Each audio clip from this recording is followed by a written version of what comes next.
palabra al doctor Fabio Aristimuño Vargas. Él nos acompaña de la triple frontera brasileira, argentina, paraguaya.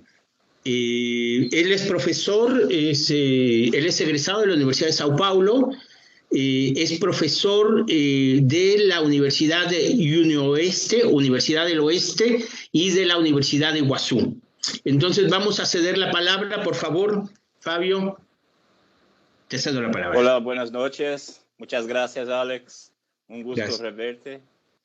Buenas noches, colegas, estudiosos de fronteras, de migración. Buenas noches a todos que nos oyen. Para iniciar, les pido disculpas por mi español. Yo hablo español, pero por veces comito algunos crímenes con la lengua. Así que desde el principio les pido comprensión. Les voy a hablar un poco de la condición de la triple frontera donde vivo yo.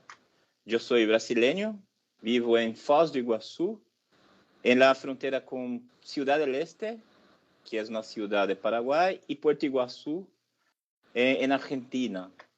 Y he preparado un slide, Alex, ¿lo puedo compartir? ¿Vale? Sí, por supuesto. Ahí tienes tú la posibilidad de compartir en la pantalla que aparece. Ahí aparece. Vale, ahí está. Sí. Porque para que pueda explicar mejor esta condición, es necesario ver algunos mapas, algunas imágenes. Sí, ya se ve la imagen. Para que se comprenda. Así que mi presentación la llamé El limbo jurídico de la frontera. La triple frontera Argentina, Brasil, Paraguay en la pandemia. ¿Por qué limbo? ¿Por qué limbo jurídico? Dante Alighieri enumera 9 los círculos de infierno, siendo que el primer círculo sería el limbo, el lugar para donde se destinaban las almas de las personas que no recibieron el Evangelio. Los filósofos griegos, las personas no bautizadas, que se quedaban en este limbo, que era un lugar de oscuridad, caminando sin rumbo, sin saber dónde estaban. Este es el limbo en la Divina Comedia de Dante Alighieri. Y acá, en mi región, en la triple frontera, así la llamamos, se ha abierto un limbo, una situación de oscuridad, de no lugar ante los ordenamientos jurídicos nacionales que conforman la región. Así que voy a hablar un poquito de esta región y después les enseño este limbo que se ha abierto acá.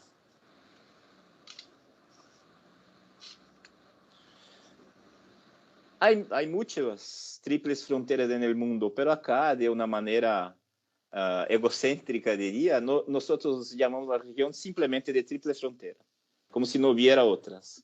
Acá es la triple frontera, en portugués, tríplice fronteira,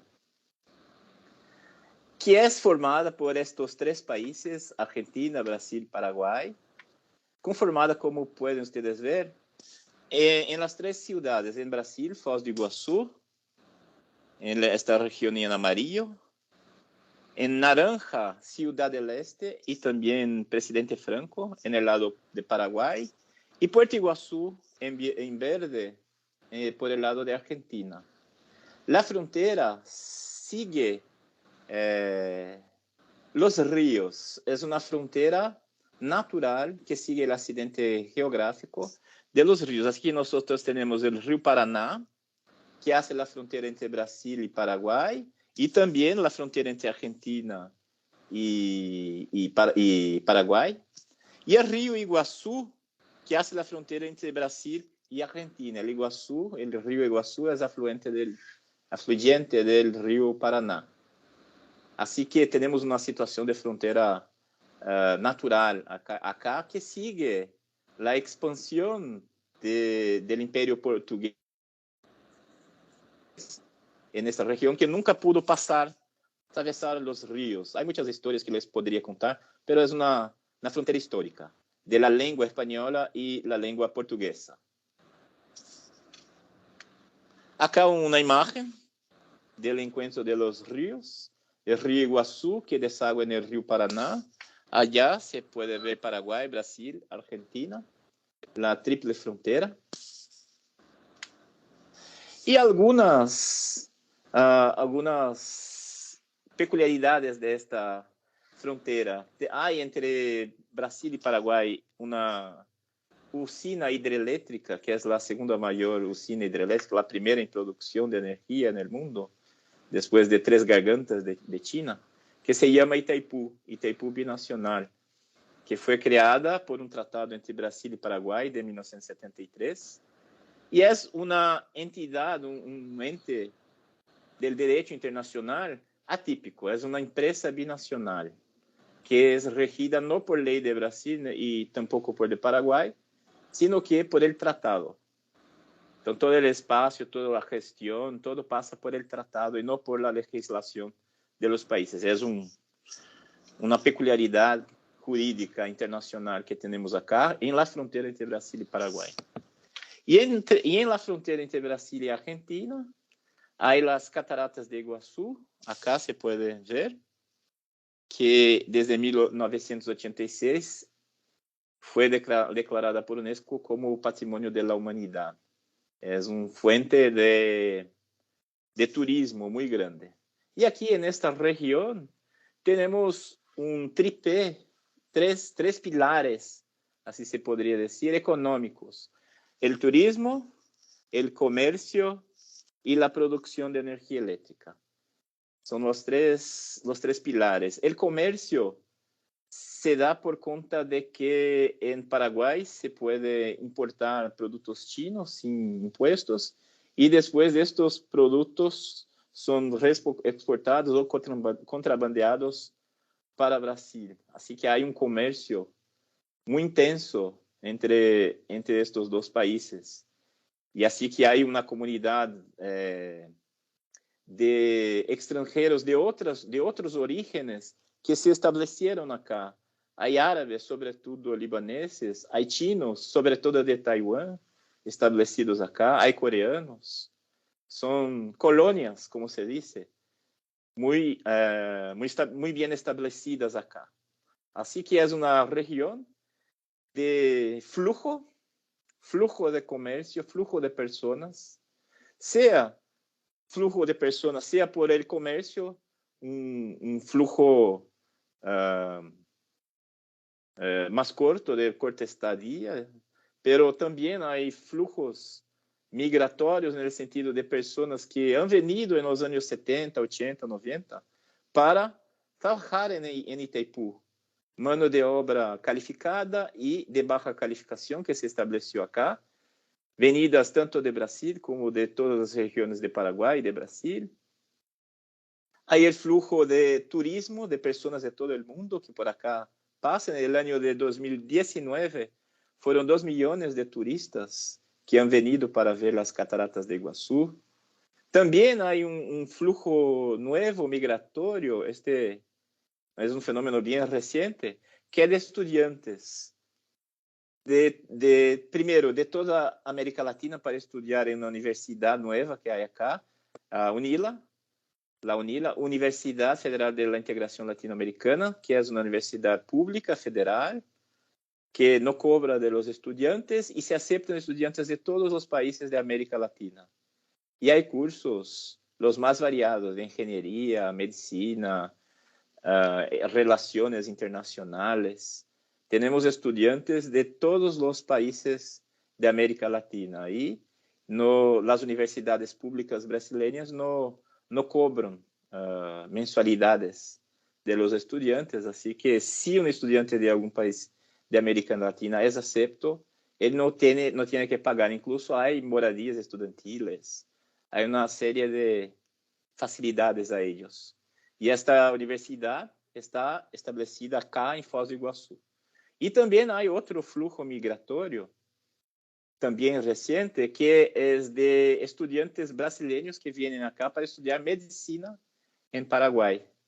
Entonces, muchos se establecen en Foz y atraviesan la frontera para estudiar en en Paraguay y vuelven por la noche o entonces se establecen en Ciudad del Este. Así que hay múltiples factores migratorios en esta región que nosotros llamamos de triple frontera. Acá una visión de la frontera entre Brasil y Paraguay, el Puente Internacional de la Amistad, en portugués Ponte da Amizade. Antes de la pandemia, siempre fue un flujo intenso. Es un puente, ahora se está construyendo el segundo puente entre Brasil y Paraguay. Acá, el mismo puente durante la pandemia, por lo del cierre de las fronteras entre Brasil y Paraguay. Acá el puente entre Brasil y Argentina, que también se ha cerrado durante la pandemia. Una particularidad que llamó mucha la atención de mi amigo Alex cuando estuvo acá es la porosidad de la frontera, el libre tránsito que hay entre estos países de acá. El control migratorio es más intenso en Argentina, pero es un control mínimo que permite el tránsito. Pero entre Brasil y Paraguay, el control simplemente o prácticamente no existe. Es un libre flujo entre los dos lados. Así que se puede transitar de un lado hacia otro sin problema. Se puede ingresar. Así que no solo a Alex, pero a muchos amigos mexicanos que han venido acá, a ellos les sorprende esta situación fronteriza, tan porosa, con tanta libertad. Y así que hay relaciones familiares, cuestiones de estudio, el comercio, la apropiación del espacio ajeno por uno, que son factores que permiten un libre tránsito. Acá, por ejemplo, nosotros, mi familia, tenemos la costumbre de ir hacia mercados en Argentina, hacia mercados en Paraguay, para ser parte de nuestras compras para la casa. No sé los nombres de los productos, pero hay productos en Argentina que no hay en Brasil, que compramos allá, otros que preferimos en Paraguay.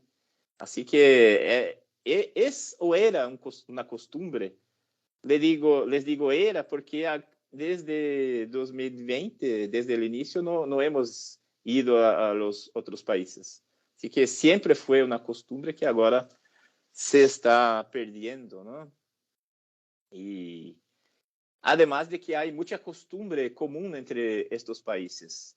Acá se toma mate, tereré, que son bebidas de hierba mate, heladas y calientes. Se come el churrasco, que es una comida común. En fin, hay muchas costumbres en común en esta región que son indicios de la formación de una comunidad trinacional. Tal vez una comunidad imaginada, como lo dice Benedict Anderson, que se imagina como habiendo, ¿no?, factores de cohesión entre ellas. En las 3 ciudades sumadas tenemos cerca de 600,000 personas viviendo en esta región llamada Triple Frontera. Hay relaciones familiares y laborales, educación, cultura, tránsito. La apropiación del espacio común es esta cuestión de sentir el espacio del otro país como el suyo, como un lugar que le pertenece a uno, como a mí, los mercados, los parques, a mí me pertenecen también. Y, sin embargo, yo sea brasileño, yo tengo un libre tránsito en Paraguay y en Argentina. Así que todo ello apunta hacia la formación de esta identidad local. Pero la pandemia ha modificado todo. La pandemia, con el cierre de las fronteras, cambió esta perspectiva, esta integración, estos factores centrípetos, podríamos decir, de cohesión de la comunidad trinacional.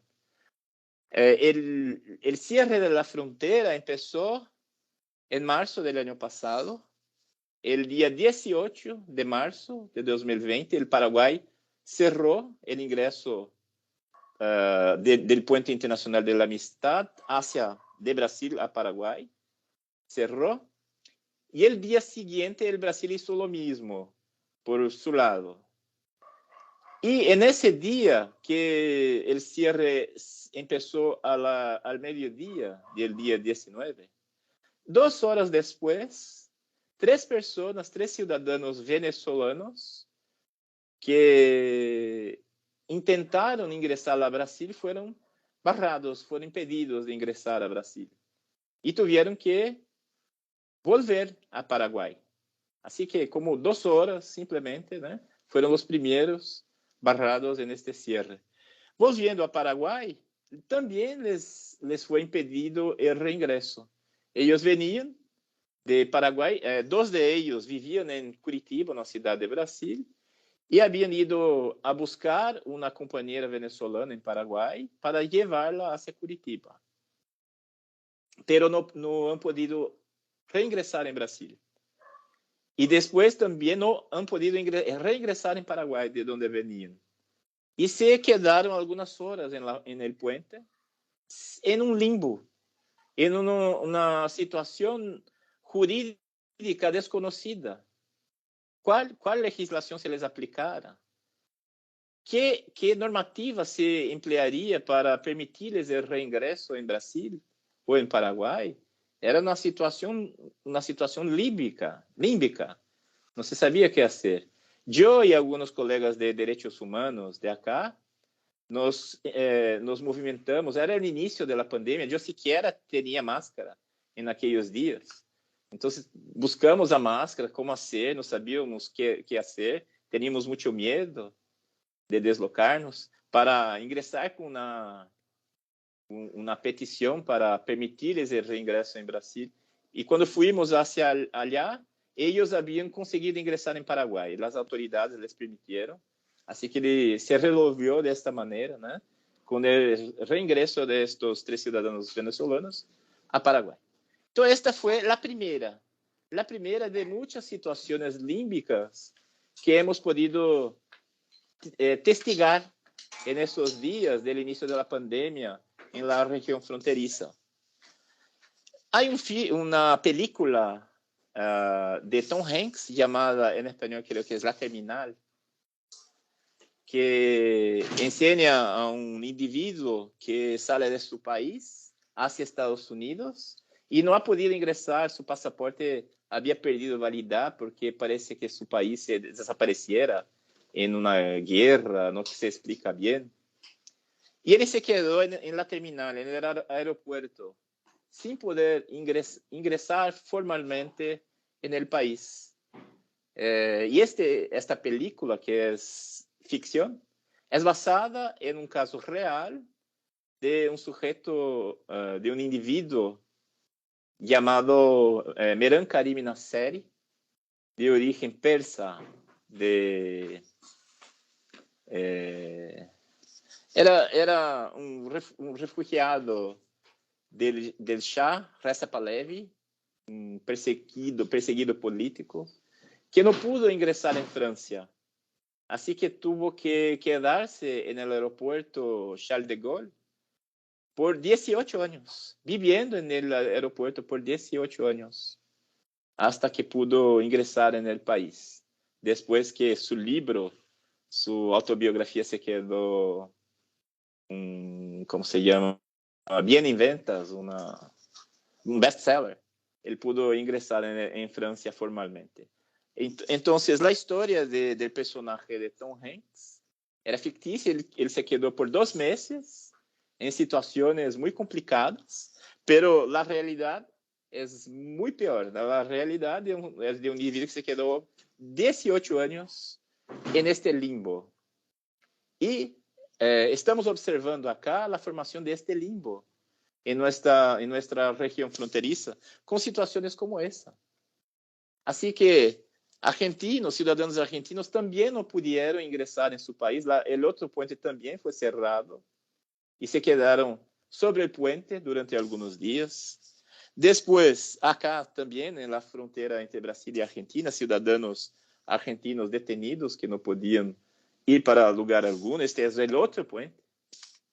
El puente de la amistad. Sobre el puente empezaron a acumularse personas. Llegó un momento que hasta que la Policía Federal Brasileña contabilizó 97 personas en un momento sobre el puente, quedándose allá sin alimentación adecuada, bajo el frío,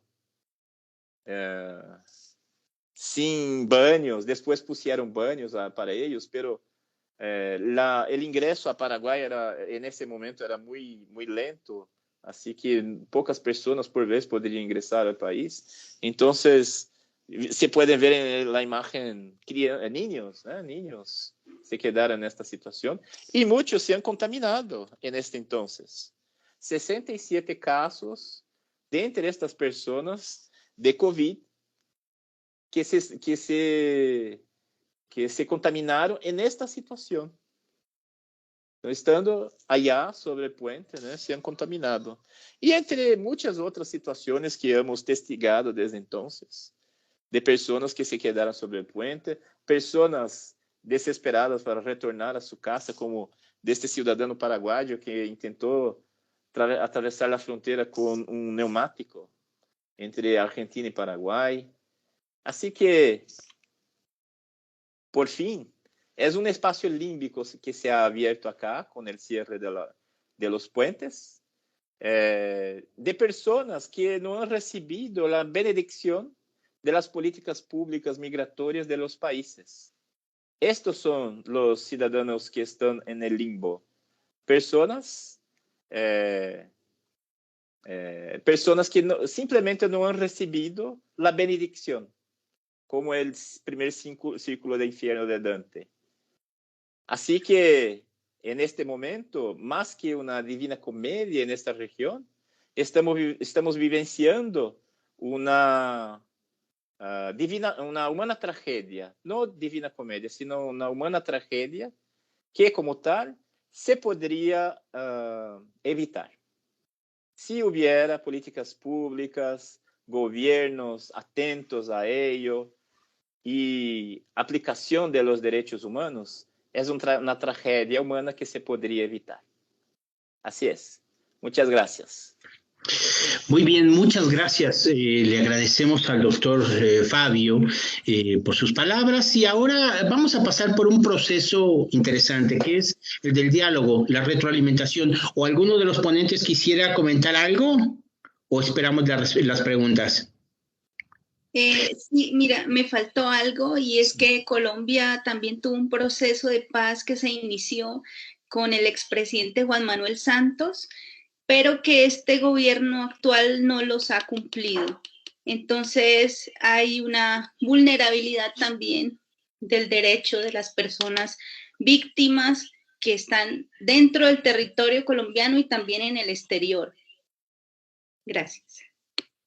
Muy bien, sí, los acuerdos de paz que han sido incumplidos y ahora se enarbola el gobierno de Duque al señalar que esos no tienen aplicabilidad o que él no los firmó, siendo que es un compromiso internacional que un gobierno, no un presidente, sino un gobierno se comprometió a cumplirlos.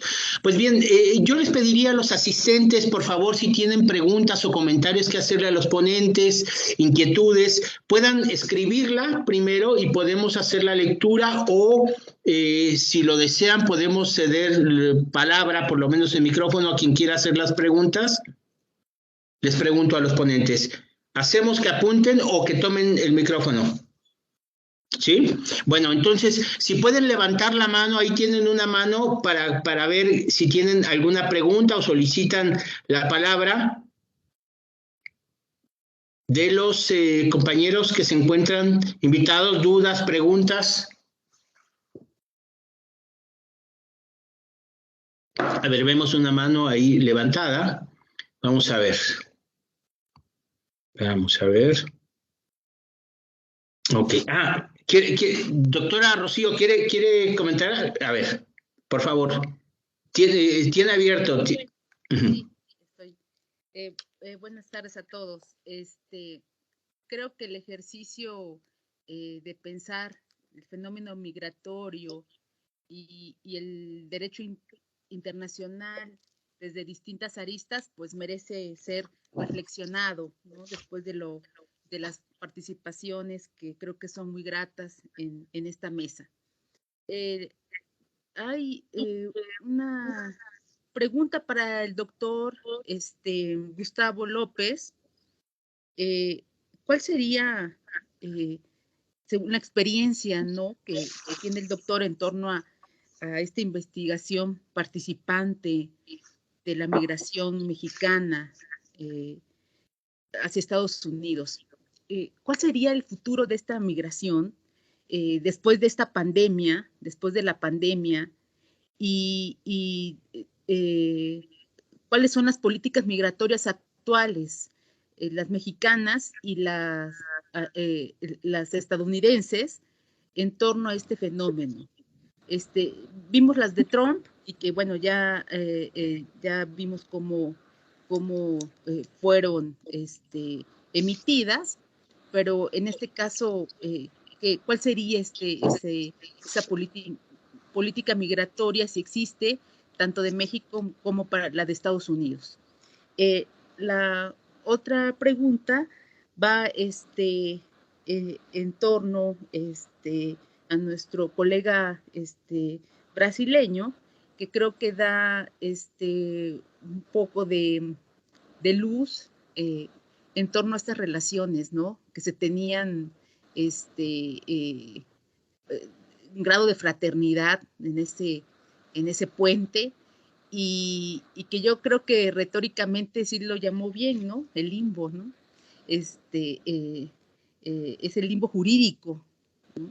Nunca nos hubiéramos imaginado, yo creo que ni ustedes, que eso existiera después de esta pandemia.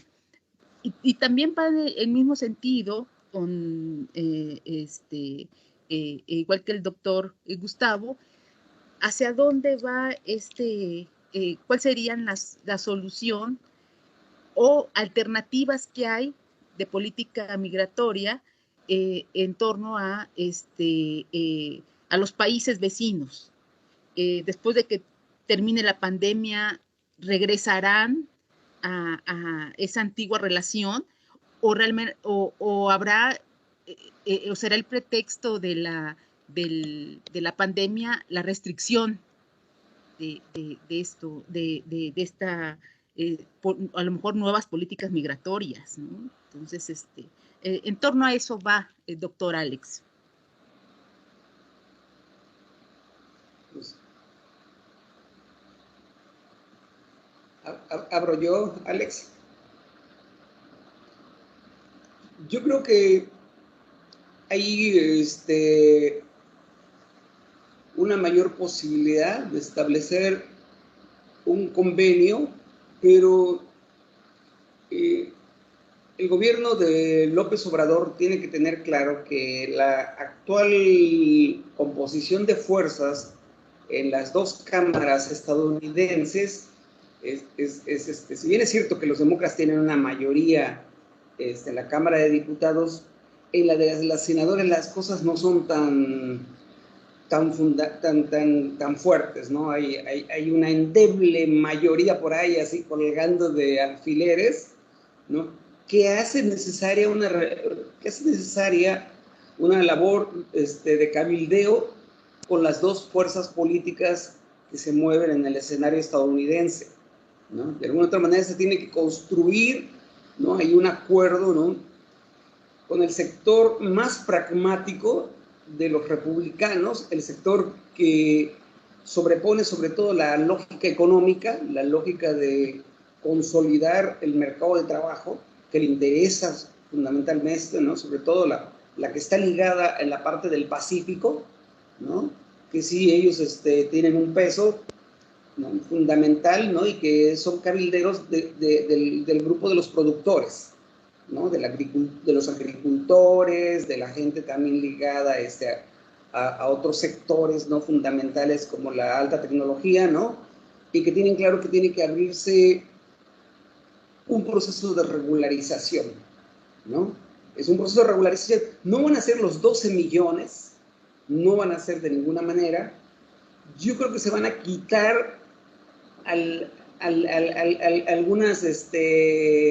algunos escollos que se habían establecido por parte de Trump, ¿no? Hay una ruta que es la de cuando los hijos pueden regularizar la situación de los padres, que durante el gobierno de Trump se congeló, ¿no? Está todavía en el pasillo, ¿no? Esto, ¿no? Porque le restaba, ¿no?, esa capacidad a los hijos de regularizar a los padres. Creo que va a ir por ahí, ¿no? Van a ir destrabándose cosas. Y ahorita, por ejemplo, la de los Dreamers está pasando. La Suprema Corte está derogando algunas medidas, ¿no?, declarándolas anticonstitucionales, ¿no? Va a ser la ruta para un proceso paulatino de regularización. Creo que Biden tiene claro que tiene que ir negociando, ¿no? Pero también está esperando algo más de López Obrador, ¿no? Es un juego político, es un juego te doy, me das, ¿no? Es un juego... Claro. López Obrador muestra una actitud que no tuvo con Trump, entre Biden, ¿no? Una actitud más, más de mayor emprendimiento, ¿no? No digo que ofensiva, ¿no? Porque no es difícil que se pueda construir en este marco de relaciones bilaterales algo así, pero sí más hacia allá. Y hay como un filón, fíjate, Rocío, un filón que el gobierno de López Obrador está perdiendo de enfoque, que tiene que ver con con el único tratado que tenemos es con Canadá. Y este año no se va a dar. Este año no van a ir decenas de miles de trabajadores agrícolas a Canadá, ¿no? Y está congelado por broncas burocráticas que tienen que ver con la Secretaría del Trabajo a nivel federal, ¿no?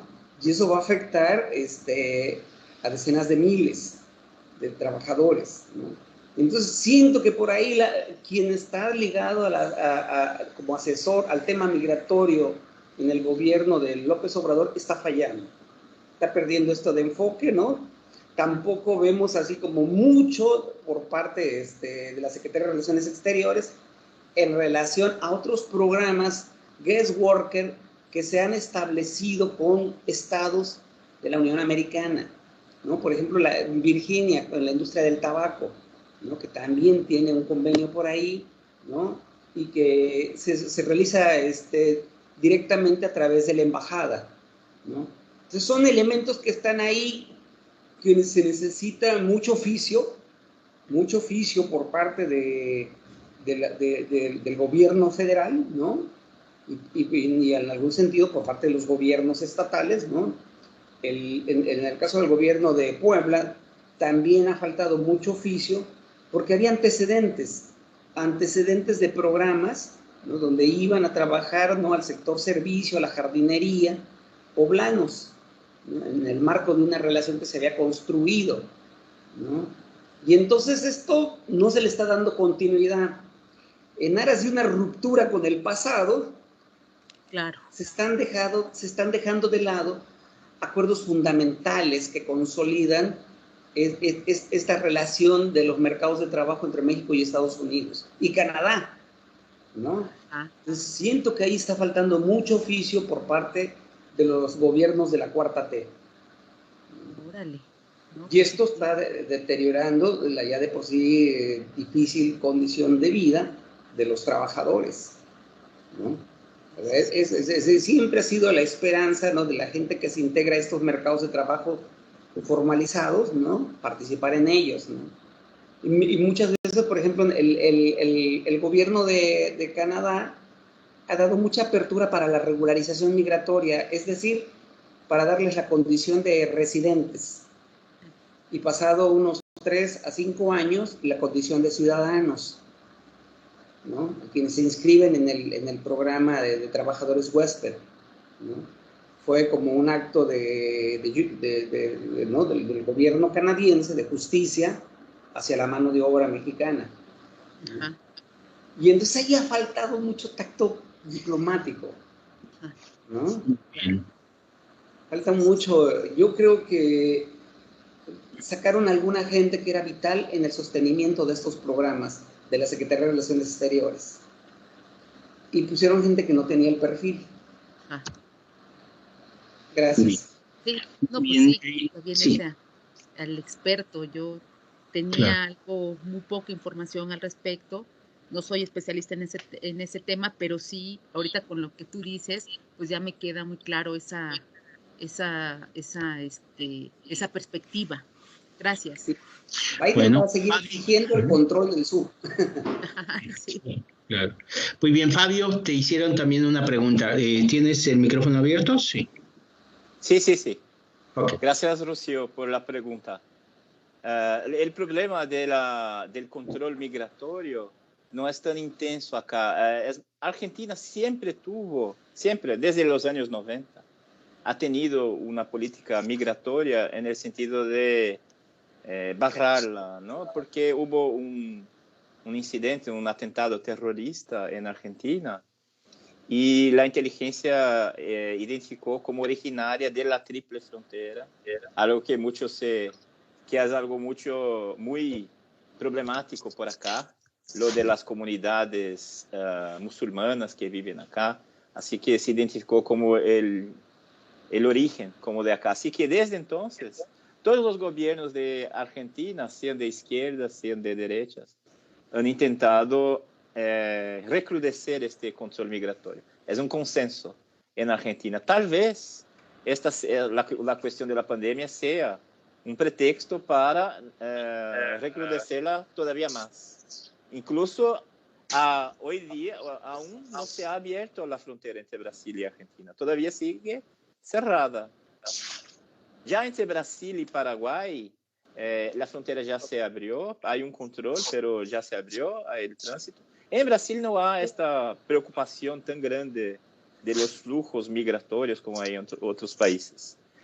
Hay una aceptación, no diría plena, pero hay una aceptación del migrante que viene a trabajar, que se establece por acá, por lo menos en comparación con otros países.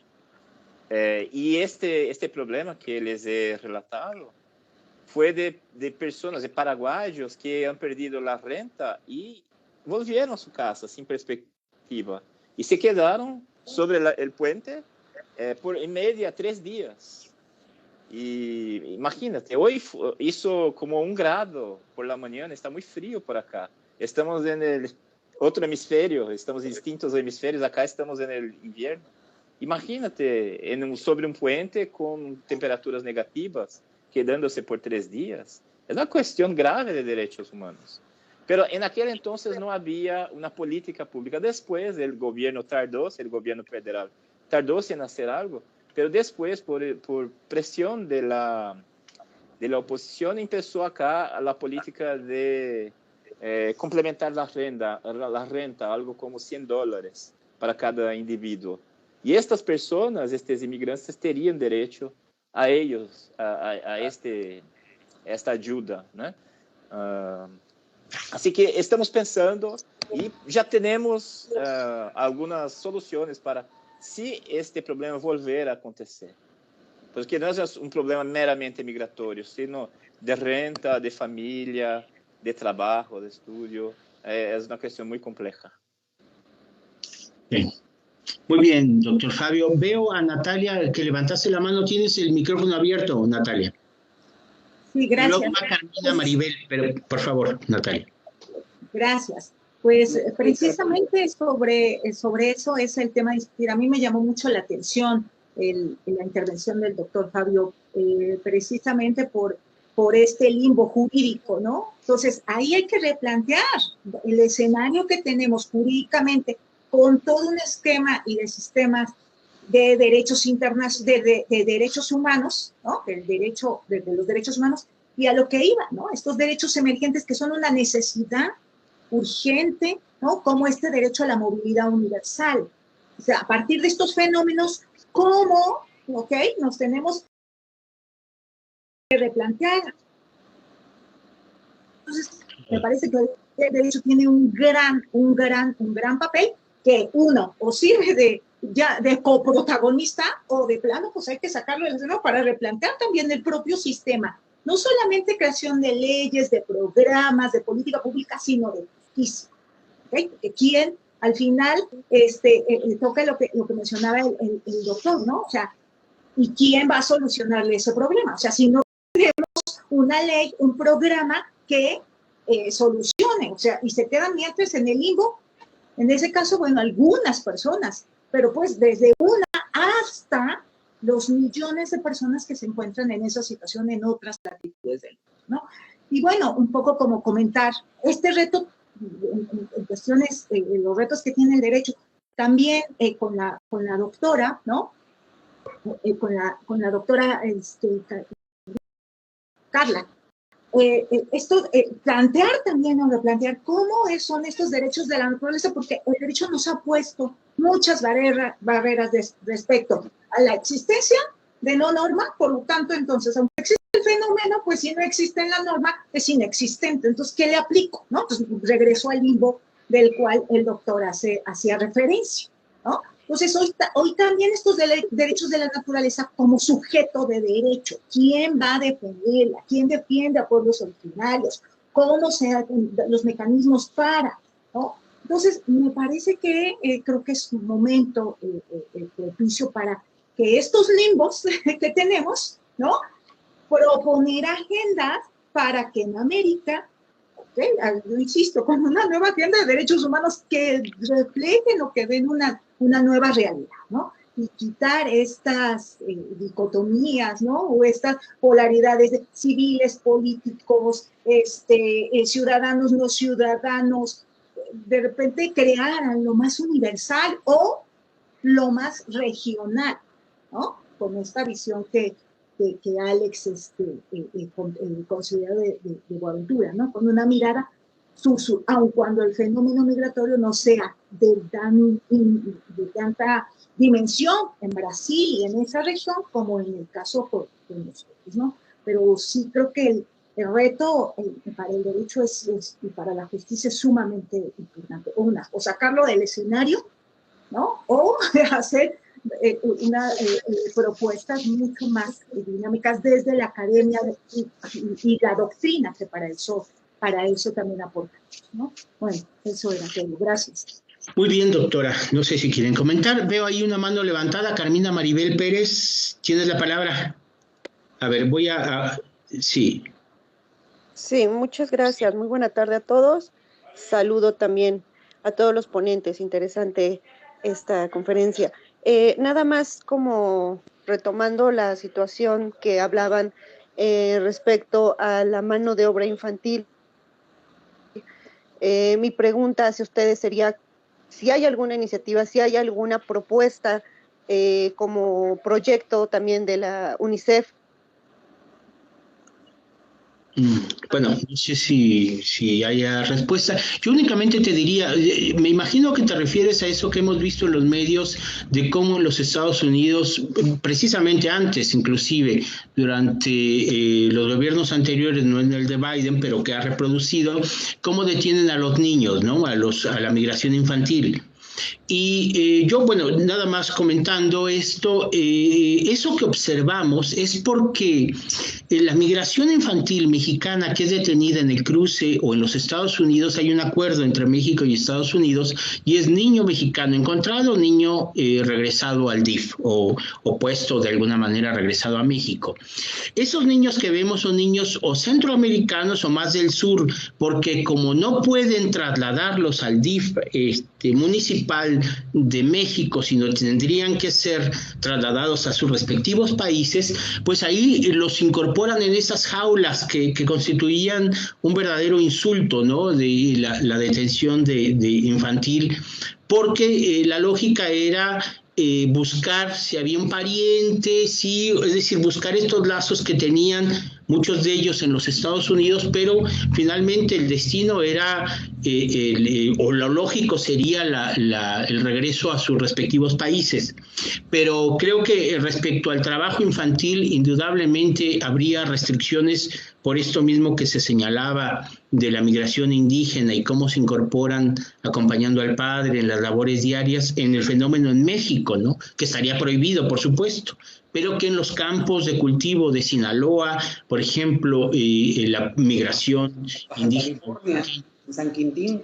En San Quintín, claro, en Baja California. Es un hecho indudable, pero que finalmente es un fenómeno permanente. No sé, te regreso la palabra o te doy la palabra, Gustavo.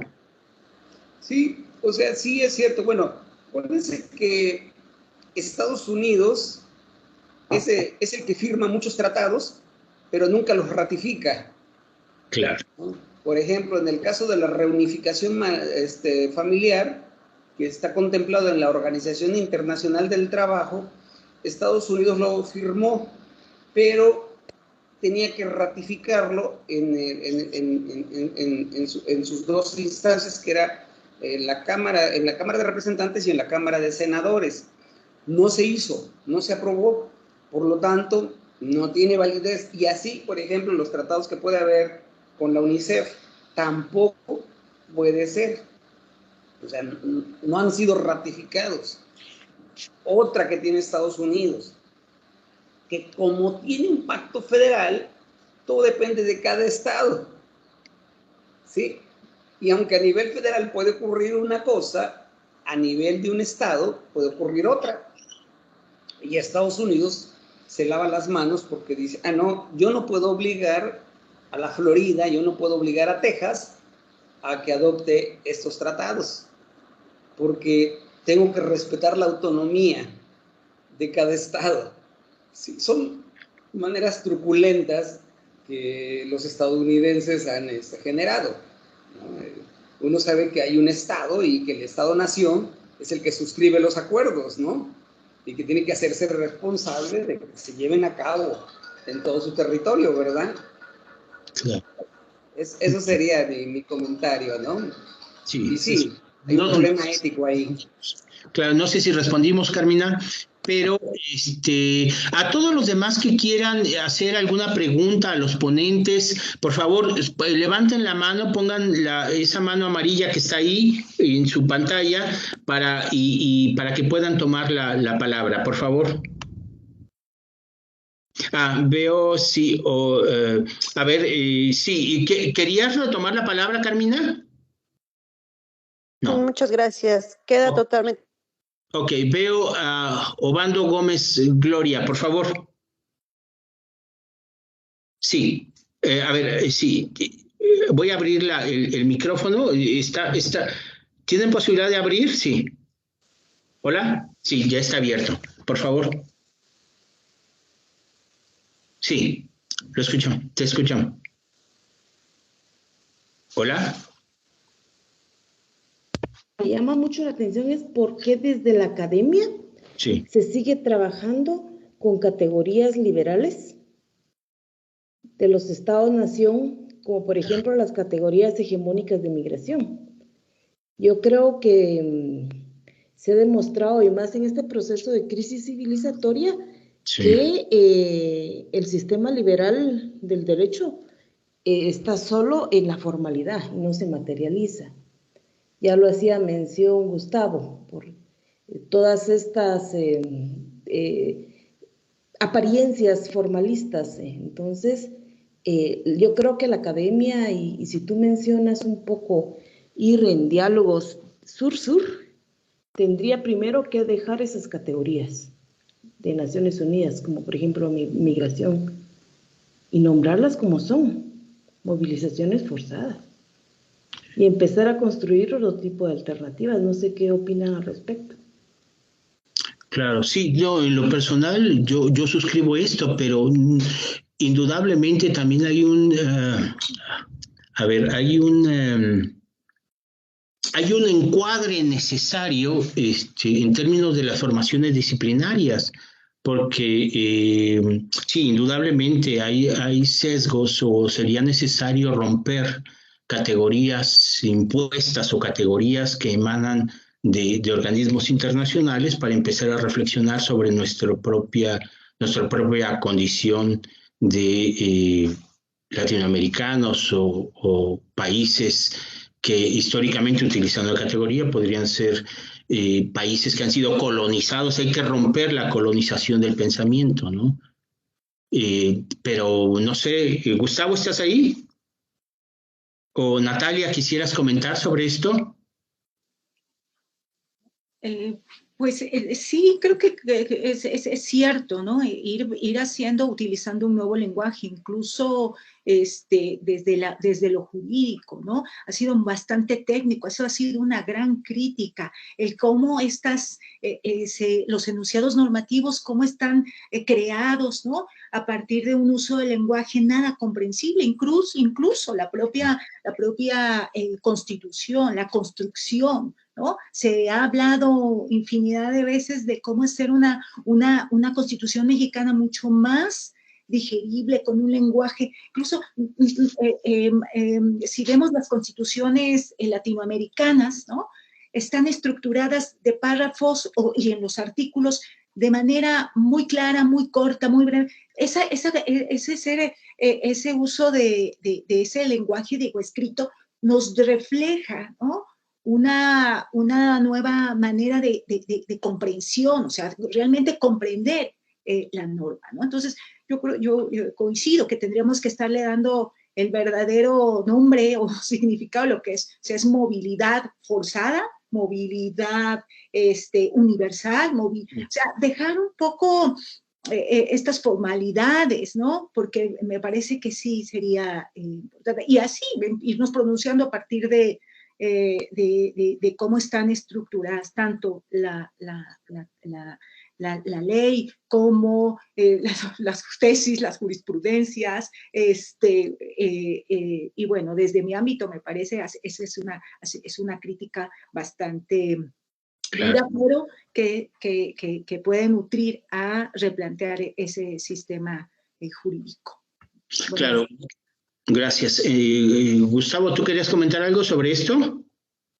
Nos plantearon que las categorías tradicionales únicamente perpetúan la subordinación y la idea del coloniaje mental que hay que romper para construir realmente lazos y vínculos de manera más directa, menos verticales, más horizontales.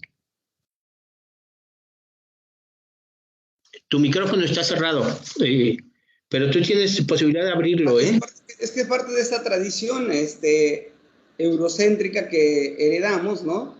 De colonizar al sujeto, ¿no? Y entonces, por eso tenemos ese modelo de academia. Claro. Muy bien, sí. A ver, sí, vamos sí, a ver, Carla levantó la mano. ¿Tú tienes la posibilidad de hablar porque o abro el micrófono? Sí, hola. Por favor. También dentro de esos nuevos lenguajes, vemos que también desde toda esa política internacional que nos muestran, que nos llevan a un futuro inmediato, por ejemplo, la creación de la cédula única de identidad digital, donde entonces toda la posibilidad que tiene un migrante para ejercer sus derechos en otro país está condensado en un solo documento que si no tiene, pues no va a acceder ni siquiera a su cuenta bancaria, ni va a tener sus nombres, ni va a disponer de absolutamente nada en el exterior.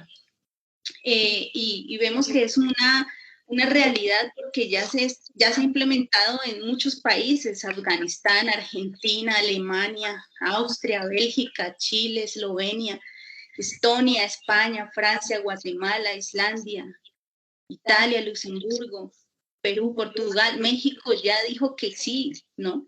Y Colombia también ya la está proporcionando a los ciudadanos para que también sea un pasaporte, cédula de identidad en el exterior, y esos nuevos lenguajes también que nos traen como si fueran adelantos, grandes adelantos, realmente no le ayuda mucho a los derechos humanos de las personas, porque porque estando catalogados, seguimos clasificados, mucho más fácil que lo incriminen o lo judicialicen por algo irregular que no le parezca en esa nación o a esa nación, que realmente para que le den algún beneficio, ¿no? Como migrante.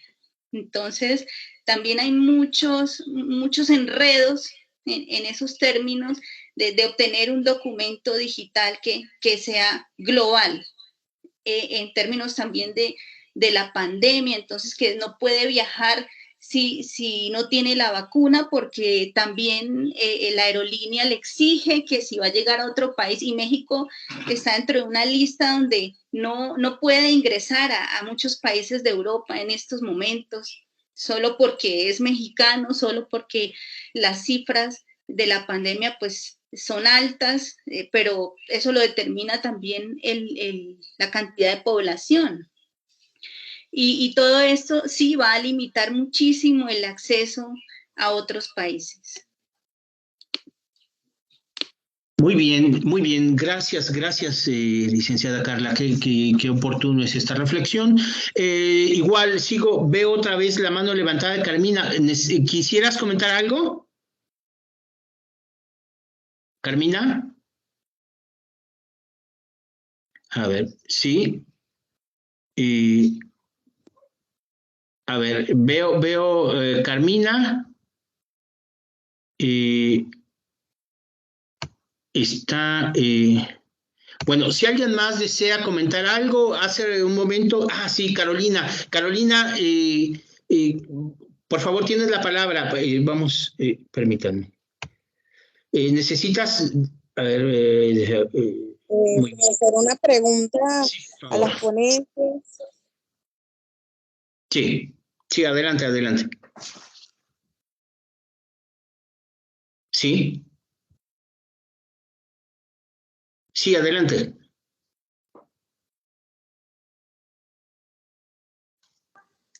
O que le escribe en el chat. Sí, o escríbelo. Ajá. Vamos a ver, permítanme. Porque aquí tiene habilitado el... A ver, por favor. Aquí tienes habilitado el micrófono.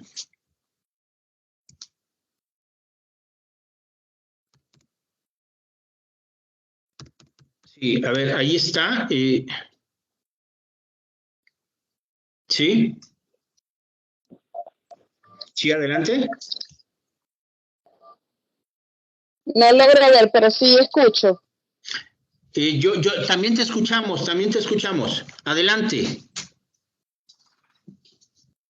Solo era eso. Pero es que no te escuchamos. ¿Podrías repetirlo?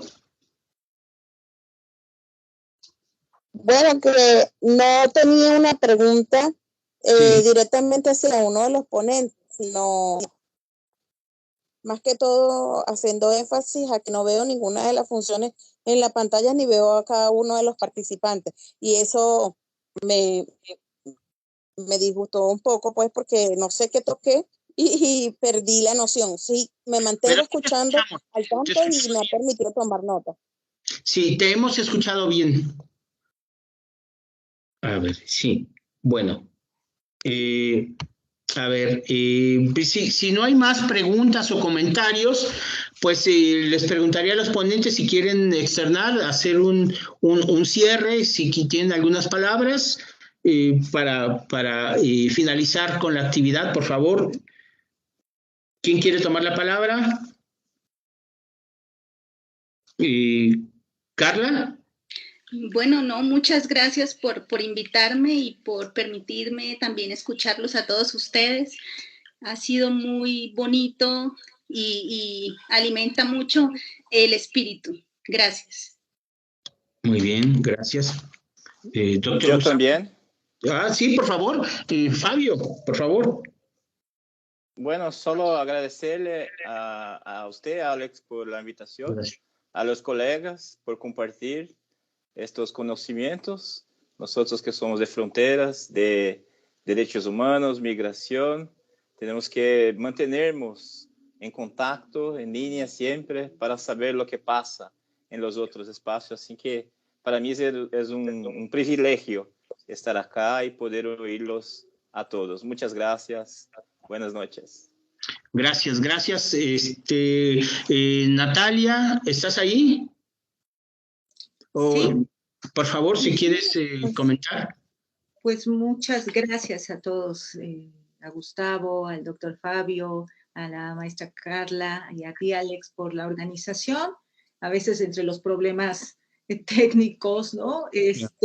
Las fallas de internet, porque tenemos ahora encima en México una tormenta, ya es tormenta tropical, ¿o qué? Sí, casi esto nos han dado fallas tremendas, pero bueno, creo que uno de lo que podemos sacar pues de las ventajas de este virus es que podemos vernos a través de la pantalla y seguir compartiendo. Es un gusto. Les mando un gran abrazo a todos. Gracias, gracias. Y vi, te levantaste, Gustavo. Si puedes, si puede, para ir cerrando la actividad, yo quiero agradecerles a todos. Yo ya tomé nota de todos los asistentes para emitir una constancia por haber participado en el foro. Tengo aquí la posibilidad de sacar su... sí, quería comentar. Karina, doctora. ¿Había levantado la mano? Bueno. Muchísimas gracias por la invitación. Muy gracias. Importante los temas y ojalá más adelante tengamos la oportunidad de participar en otro evento como este. Muchas gracias, Alex, y a los participantes. Un abrazo desde Chiapas. Gracias desde el sur México, ¿no? Pues les decía yo que yo ya tomé nota de todos para efectos de poder emitirles una pequeña constancia o un reconocimiento por su asistencia y nos mantenemos en comunicación, no sin antes recordarles que el foro fue organizado por un cuerpo académico que es la manera como nos estructuramos para el ejercicio docente al interior de la universidad. En este caso estamos en la Benemérita Universidad Autónoma de Puebla, centro sur de centro sur de la República Mexicana, pues este cuerpo académico nos permite reflexionar a partir de un cuerpo colegiado o conformarnos como un cuerpo colegiado. Entonces les agradezco infinitamente su asistencia y nos despedimos agradeciendo a todos y cada uno de ustedes. Mil gracias. Una foto, sí sería importante. No sé si, maestra Natalia, podríamos sacar una foto de todos. Les pediría, por favor, si pudieran prender sus cámaras todos. Sí, si pudieran prender sus cámaras todos para poder tener una ¿tú nos ves? O doctora Rocío, ¿nos alcanza a ver a todos? O por lo menos... Sí. ¿Puedo tomar una captura de pantalla? Sí, por favor. También se ha grabado esta presentación, entonces vamos a intentar en lo posible ahorita hacerle una manita de gato y la subo a la página de Facebook para poderla socializar. Por favor. Muy bien. Listo. Bueno, entonces les agradecemos a todos, mil gracias por habernos acompañado. Ya llegó el doctor Gustavo, nos estamos despidiendo. Cuídense mucho, gracias. Hasta luego. Hasta luego. Hasta luego, gracias. Bye. Un abrazo. Igualmente. Buenas noches y muchísimas gracias a todos. Gracias. Hasta luego, gracias. Gracias, hasta luego.